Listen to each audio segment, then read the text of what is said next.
প্রধান উপদেষ্টার প্রেস সচিব শফিকুল আলম বলেছেন, শেখ হাসিনার প্রত্যেকটা সংবাদ সম্মেলনে পর্যবেক্ষণ করা হবে।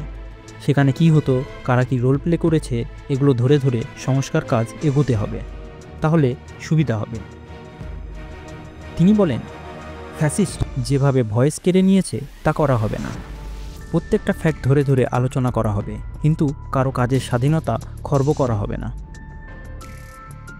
বুধবার সকালে জাতীয় প্রেস ক্লাবে জুলাই গণহত্যায় গণমাধ্যমের ভূমিকা, জবাবদিহিতা ও সংস্কার প্রস্তাব শীর্ষক আলোচনা সভায় এসব বলেছেন প্রেস সচিব শফিকুল আলম।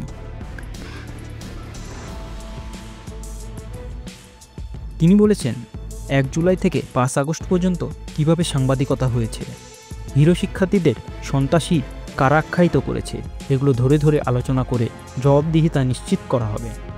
শুধু জুলাই থেকে নয়, আরও আগে থেকে গণমাধ্যমের ভূমিকা নিয়ে পর্যবেক্ষণ করতে হবে। তিনি বলেন, যারা ক্ষমতার দম্ভকে এড়িয়ে বস্তুনিষ্ঠ সংবাদ প্রচার করেছে তারা হিরো, কিন্তু অনেকেই ফ্যাসিবাদের দোসর হিসেবে কাজ করেছে, পরিচালনা করেছে, তাদের চিহ্নিত করতে হবে। এত বাচ্চাদের হত্যাকে কারা মিস ইনফরমেশন দিয়েছে, তারা আড়াল করেছে, এগুলো নিয়ে গবেষণা করা হচ্ছে। প্রেস সচিব আরও বলেন, আবার কারা গণহত্যার বিষয়গুলো তুলে ধরেছে সেগুলোও আলোচনায় আনতে হবে।